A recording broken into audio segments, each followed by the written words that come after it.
Hi, everyone. I'm Casey Woster. I am the National Register Program Coordinator. I am a historic building specialist, meaning I have a degree in architectural history and historic preservation. One of my jobs here at the SHPO's office is to help write and shepherd National Register nominations through the registration process. I work with you, the CLGs, the contractors, members of the public, and federal partners, particularly the National Park Service, to ensure that Wyoming properties do get listed to the National Register. In this role, I've kind of become a little bit of I've had a lot of experience with integrity. So Katie asked me to come in and give a talk today about historic integrity, of what it is, why it's important, and some of the pitfalls surrounding determining if a property retains sufficient integrity to be listed to the National Register. Historic integrity can be tricky to judge.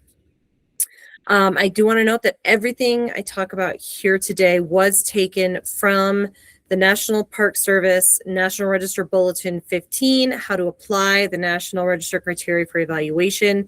If you'd like a copy of that, it's available on their website. I can also send you digital copies. As far as I know, NPS stopped publishing paper copies of these a long time ago. So let's dive in. So what is historic integrity?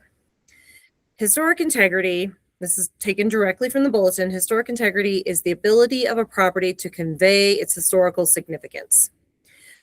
Historic integrity is essentially what a building looks like. So there are two sides to the coin for determining if a property is eligible for the National Register. There are two sides. One side is significance. I've covered that in previous trainings. These are the criterias, the A, B, C, and D. The significance is why something is important. The history of a property, its story. These are usually referred to just by their criteria. When we say something is significant under criterion B, for example, then it's a property associated with an important person. Like it's almost a shorthand. Historic integrity is the flip side. Historic integrity is the physical appearance of a property. What does the property look like? Does it look like it did during the period of significance, during the time period that it's important for? It is very important to note that a resource can have historical significance. It can be important in history, but have no integrity. This is almost always the case when we determine something is not eligible for the National Register. Changes, the reason for this is because changes to a resource happen over time. There's nothing we can do about that. We can't go back in time and erase the changes that have happened. It's just, it just is what it is. It's a fact of history of life. It's a fact that buildings change and grow. But the reverse is also true. Although it's much less common here in the Western states. A building can be a perfect, pristine example of a Queen Anne architecture, have excellent historic integrity. But if it's just one in a long line, like happens a lot of places on the Eastern Seaboard, they're a dime a dozen. So that really doesn't make it stand out. As I said, that's not typically the case here. We do see it on occasion with craftsman style houses, but that's about it. So, as I mentioned, historic integrity is the ability of a property to convey its significance. In plain speak, if someone from the time period that makes a property important were to be plucked out of history and plopped down in front of that resource today, would they be able to recognize it for what it was?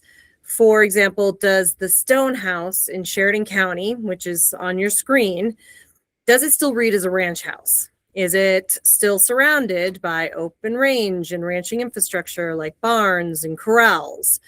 Would the original owners be able to look at it and say, yeah, that's my house, that's home, with a smile on their faces? The answer to those is, with this house, the answer is yes. The stone house is noted in its National Register nomination as having exceptional integrity. Now, there are 7 aspects of integrity as laid out by the National Park Service: location, design, setting, materials, workmanship, feeling, and association. None of these aspects exist in a vacuum independent of one another. For example, the choice or availability of building materials can dictate design, and vice versa. The design that someone wanted their house built in can sometimes then influence what materials it's built out of. Location and setting are inextricably linked. The setting is visual character or ambiance of the location of the resource. All of these aspects combine to convey feeling and association. Historic integrity is one of the larger stumbling blocks for a National Register nomination. There are 3 caveats that I like to highlight whenever I'm giving presentations or talking about historic integrity. Historic integrity is unquantifiable, it is subjective, and it can be manipulated to achieve the intended outcome, either good or bad. I know many archaeologists and people in the cultural resources industries with scientific backgrounds who have tried to adapt the aspects into quantifiable ratings systems. They've even approached historic integrity with charts and tables, but it's still very squishy and subjective. It cannot be measured quantifiably. You can't look at it the same way you would say, yeah, there's an inch of rain in the rain gauge. What a person see or doesn't see on a property due to time limitations for survey work or a lack of knowledge of building materials, for example, can influence whether someone decides that a building has significance or not. In addition, where you are in the US can change your perception of whether something has integrity. I like to go back to examples of Queen Anne architecture because they are built all over the country. But in large cities like Washington, D.C. or San Francisco, where you have massive historic property inventories, where especially in San Francisco, you have a lot of Queen Anne architecture, then something needs to be really pristine and have pristine historic integrity in order to make that house stand out from all of the others around it. By contrast, I think there are a grand total of 5 Queen Anne buildings in the entire state of Alaska, and they are all listed to the National Register, and none of them would be judged as having historic integrity, even here in Wyoming. They've been altered so many times, but there's so few of them.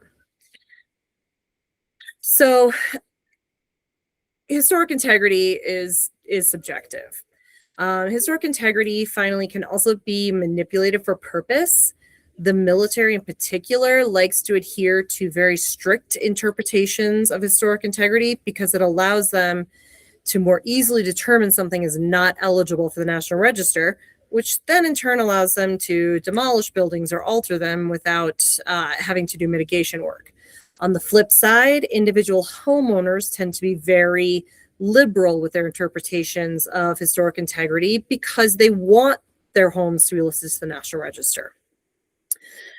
So when you're trying to gauge historic integrity, it's important to be impartial, realistic, and ideally, if you can, get more than one person's opinion. If you get stumped, you can always refer back to the National Register bulletins for guidance, and you can always reach out to me for help. That's what I do. It's what I'm here for. I am here to help you all. So I'm going to go through each of these 7 aspects, and while I've tried to select Wyoming examples for each of the following points, there's 1 or 2 in there that's the best way to illustrate the points of integrity or the loss thereof sometimes comes from other places. So bear that in mind. So we're going to start with the first aspect of integrity, which is location. Location, all of these quotes, again, do come straight from the bulletins.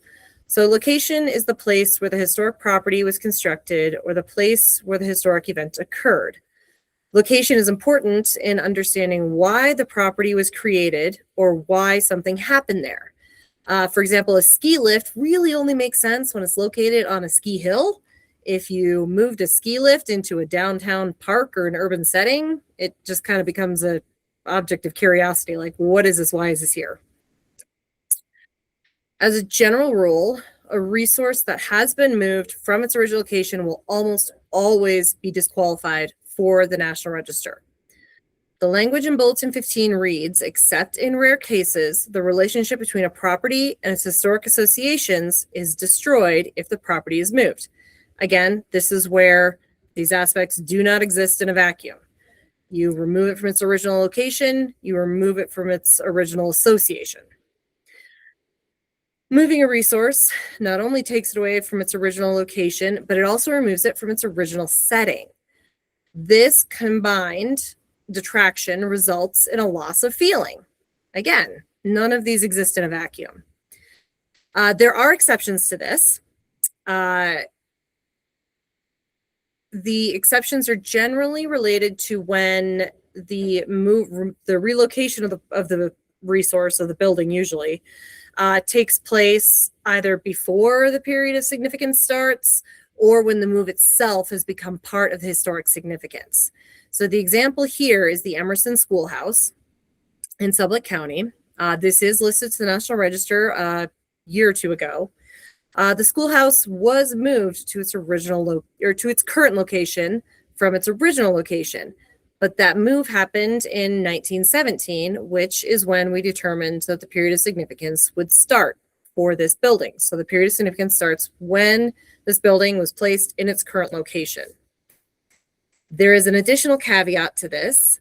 One-room schoolhouses, as I don't know who all is in this meeting, but if any of you are out there from, Sublette County and those surrounding areas, one-room schoolhouses like this were regularly disassembled and relocated depending on where the concentration of students were within the given rural area. This was a very common practice for these little schoolhouses. Many of these schoolhouses actually have numbered logs to help the ranchers put them back together. In cases like this, there is much less importance placed on a building remaining in its original location. Now, if this schoolhouse were to be disassembled now and moved into, say, the center of Casper or Cheyenne, it would result in a loss of integrity because now it's no longer on a ranch, with these wide open spaces surrounding it in a rural agricultural setting. Now it's in an urban area and it's just another old cabin in a population center. Design. So, design is the combination of elements that create the form, plan, space, structure, and style of a property. It applies to activities such as community planning, engineering, architecture, everything on this list. These are all different aspects of design, depending on what kind of resource you are looking at. Even parking lots can contribute to design.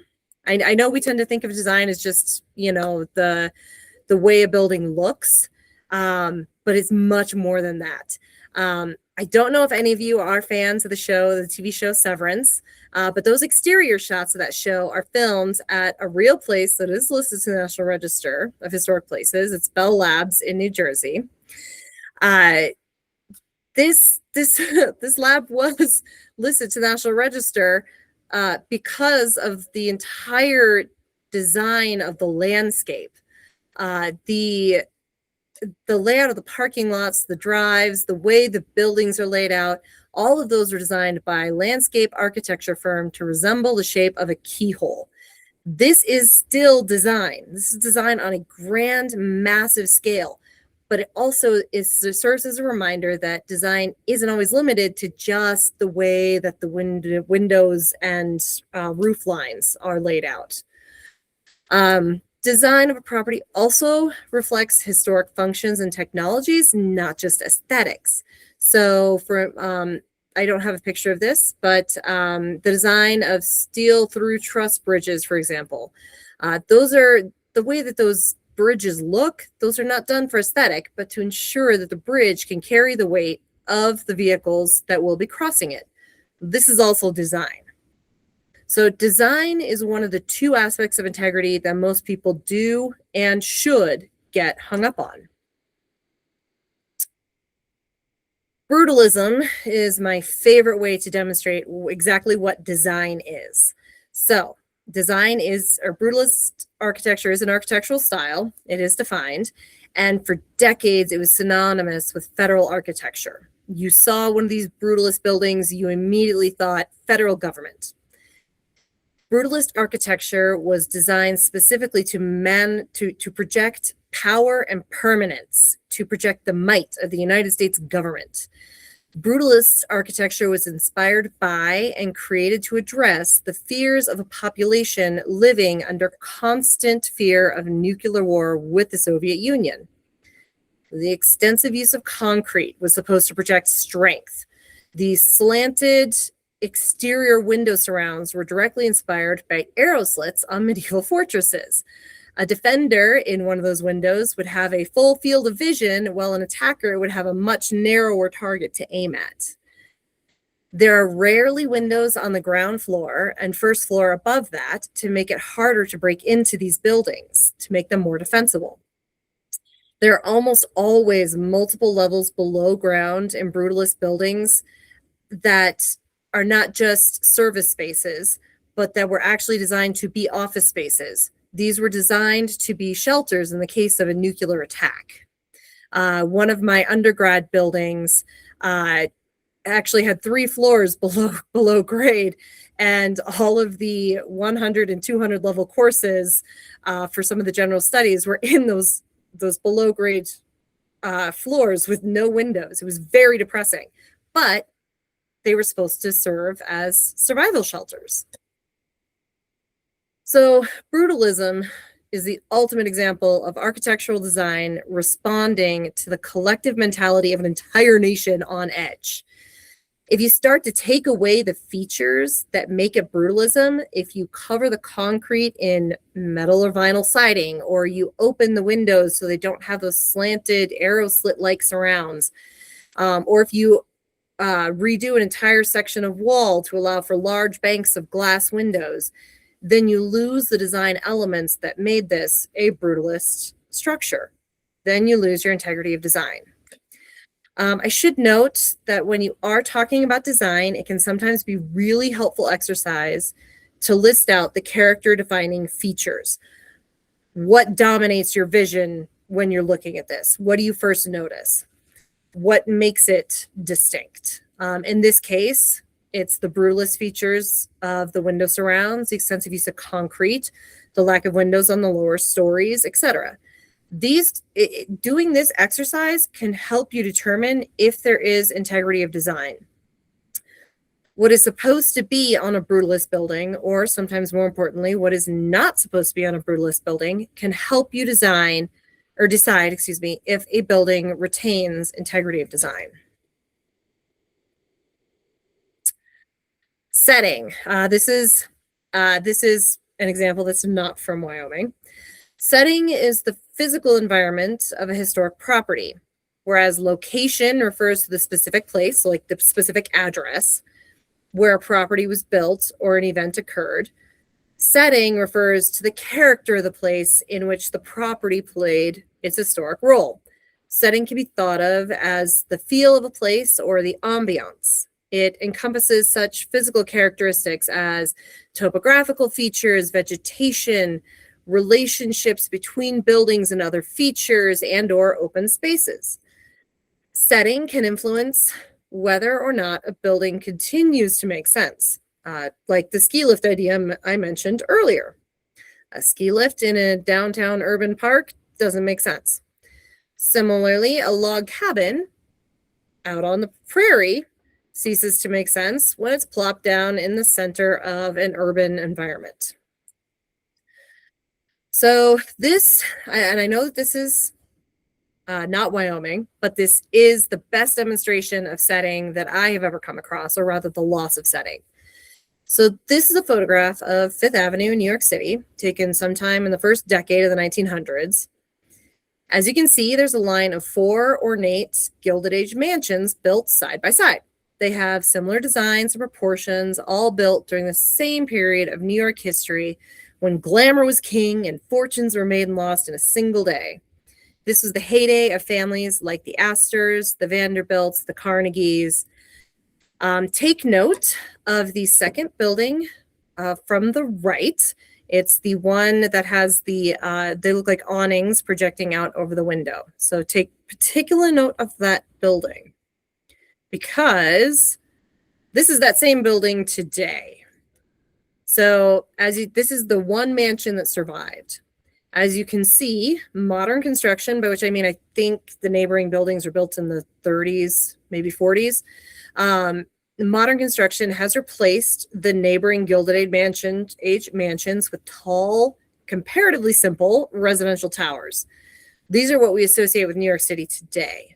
The mansion now looks like it is squished between 2 larger buildings, almost like it was constructed to fill an alleyway, or it's a rude interruption of the large residential tower blocks. This is a complete and total loss of setting. This mansion no longer makes sense in this context. Now it looks like a curiosity in a museum, a relic of a bygone era that is unfamiliar to people outside of the history sphere. It really is jarring to be walking down the street and across the street and just see this one random, much smaller building wedged between these 2 larger ones. It really doesn't make sense. So that is a loss of setting. Materials. So materials are the physical elements that are combined or deposited during a particular period of time and in a particular pattern or configuration to form a historic property. As I mentioned in the beginning, material choices often inform design decisions and vice versa. In Cheyenne and Laramie, there exist beautiful examples of high-style architecture rendered in stone. Stone is a resource that they have in abundance. Many of these same architectural styles in the East, and particularly New England, are constructed of wood, a resource that was in abundance there. This is the Clinker Stone House in Campbell County, Wyoming. This is one of my favorite examples of the use of materials. It is listed to the National Register. It is built out of clinker stone. Clinker stone is a type of rock formed when subterranean coal beds light on fire and burn below ground. The baked sedimentary rock that surrounds the coal is usually hard and resistant to erosion. It also shares a lot of the same properties as porcelain. So when you hit it with a hammer, it cracks into pieces that are hard to predict. While this is a type of stone that is found in abundance in parts of Wyoming, it is rarely unheard of in the U.S. outside of Wyoming, Montana, and there's a little bit in Utah and a little bit in New Mexico. So this building was listed to the National Register primarily for its use of clinker stone. It's a very hyper-localized example of area residents using the materials that they have on hand to build the housing that they needed. So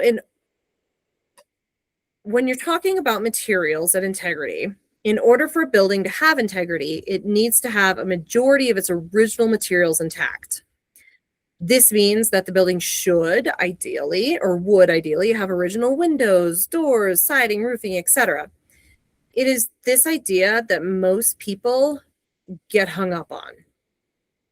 Windows, for some reason, are a huge sticking point for a lot of people. You need to understand when you're dealing with materials that buildings, as I mentioned earlier, they live with us. We change them over time. We adapt them to our needs. But there can be an over-reliance on original materials. A private property owner recently insisted to me that her building had historic integrity of material because one facade, one side of the building, had 4 original wood-framed windows. Never mind that the entire rest of the exterior had all been replaced, including all of the other windows in the building. But she had 4 original windows, so that meant that it was important. The importance of original materials and the emphasis on that can lead to problems if not properly understood. Sometimes materials or systems need to be replaced in order for a building or structure to continue to be usable. In these cases, ensuring that the resource remains standing and usable is much more important than the deteriorated historic material or system. Now, one way, if you are doing work, preservation work, consulting with a historic architect, historic preservationist, or some related professional can help you identify a way forward that protects the historic integrity of materials while ensuring that the resource remains standing. In cases where materials have been replaced, then the integrity aspect of design gets called up. Do the new materials impact the original design of the building? Again, none of these aspects exist in a vacuum. For example, these windows, or at least some of these windows, are not original in this clinker stone house. They were replaced at some point in the past. However, because of the fragility and difficulty of working with clinker stone, it made more sense for the owners to get custom windows designed to fit the existing originally designed window openings rather than try to cut the building's walls to fit newer windows. As I said, clinker stone is very difficult to cut and shape. This means that even though the windows are not original, the original design pattern of shape, size, and rhythms of the windows is retained. Thus, the loss of original window materials doesn't detract a whole lot from the overall historic integrity of the building. As I keep bringing it back to, none of these aspects exist in a vacuum, and all of this is subjective. Workmanship. So, workmanship is the physical evidence of the crafts of a particular culture or people during a given period in history or prehistory. It is the evidence of artisans' labor and skill in constructing or altering a building. It can be expressed in vernacular method of construction and plain finishes, or in highly sophisticated configurations and ornamental detailing. Workmanship is usually best thought of in terms of mastery of craft, a master builder with an expert knowledge of how a log cabin is put together, or the artistry of the decor of the building, the carvings that are in the stone, or the way that the wood decorative detailing is applied. It can apply to all of these things that I have listed here: tooling, carving, painting, graining, turning, joinery. Workmanship can get expressed in a lot of different ways. Now, workmanship is easy to define in some cases, but as you get farther into the 20th century, closer to the mid-century era and the modern era, workmanship becomes much harder to define. This is because of the increased availability of mass-produced, machine-produced materials and products. So it's really hard to define the workmanship for, say, a vernacular military building like this at Quebec 1, because it was constructed using entirely machine-fabricated parts and materials. Again, this is where things get subjective, and we're having someone to bounce an idea off of, having the bulletin to go back to. This is where this can really be helpful. One of the easiest ways to demonstrate workmanship in Wyoming is to use the construction of rustic cabins. So log cabins are almost always built by hand with hand-hewn logs harvested locally. The way that the log ends are finished, the notching types used, even the treatments of the logs themselves, whether they're stripped bare and treated with a weatherproof coating or stained, or with the bark left on, all of this speaks to a level of workmanship or craftsmanship that can actually be unique to different ethnic cultural groups, but also to individual carpenters themselves. It is possible to identify different cabins built by one specific carpenter in Teton County, for example, or the way that logs are joined together can differentiate between Norwegian or Swedish log architecture. So this is the box cabin located in Teton County. It is eligible for the National Register because of its unusual architecture. The high, steep roof line in conjunction with the log joints and the narrow blade-like quality at the ends of the logs indicate that the builder was familiar with and intentionally invoking stylistic features more common to European Nordic countries than to the Mountain West. This is an example of workmanship that is easy to see and easy to define. When I talk about workmanship and craftsmanship, I do want to make one small distinction. Please don't confuse these with craftsman style architecture. That is an entirely separate topic all to itself. There's a ideological root at the base of craftsman architecture that harks back to handmade things, but almost all of the craftsman houses that you'll find in Wyoming were mass produced and ordered through a Sears catalog and shipped by train to places in the West from Chicago. So that is just something to be aware of, and I just wanted to point that out. Oops, my apologies. So now we come to the two most subjective of the 7 aspects of integrity: feeling and association. All of these 7 aspects are subjective. These last 2 are the most. Per the National Park Service, the retention of these 2 aspects alone, feeling and association, is never sufficient to support eligibility of a nomination for the National Register. This is a rather confusing statement, as both feeling and association rely on the presence of the other 5 aspects in order to be present. But it is something that they do say. I'm not quite sure how you can have feeling and association without having the other aspects, but then again, I've just never come across that. So, feeling is a property's expression of aesthetic or historic sense of a particular period of time. It results from the presence of physical features that, taken together, convey the property's historic character. Basically, feeling is a sum of all the other aspects working together. Does it have the feel of an 1890s military outpost? This is also one of the hardest aspects of integrity to define when working with vernacular buildings. I just want to point that out, buildings that don't have any specific stylistic features. So this is a photograph of one of the officers' quarters houses at Fort Yellowstone in Yellowstone National Park. Individually, it's a pretty building, although architecturally plain. The building was actually constructed using residential housing plans known as quartermaster plans. The Army started producing standardized plans for military construction after the Civil War. They were distributed through Army quartermasters and constructed across the country. So you have identical buildings built on military installations across the country. If you are a little bit crazy like me and have studied these quartermaster plans and their evolutions, then you know what you're looking at. But if you don't, if you're looking at one of these in isolations and you don't have that military history familiarity, you don't know what you're looking at. However, this is a historic photograph of this same line of officers' quarters.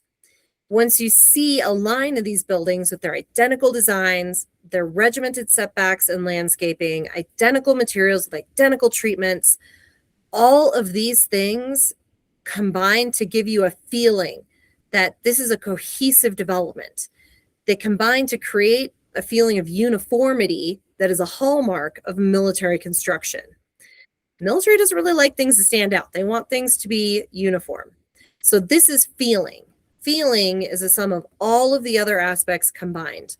This building, this officer's quarter, and all the entire row along it project the feeling of a historic military installation.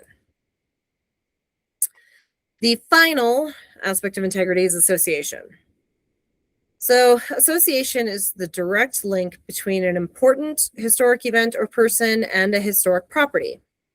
A property retains association if it is the place where the event or activity occurred and is sufficiently intact to convey that relationship to the observer.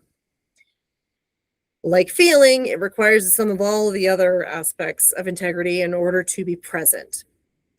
So I do want to point out that association is often confused with use, and this can be a big stumbling block for buildings whose use has changed.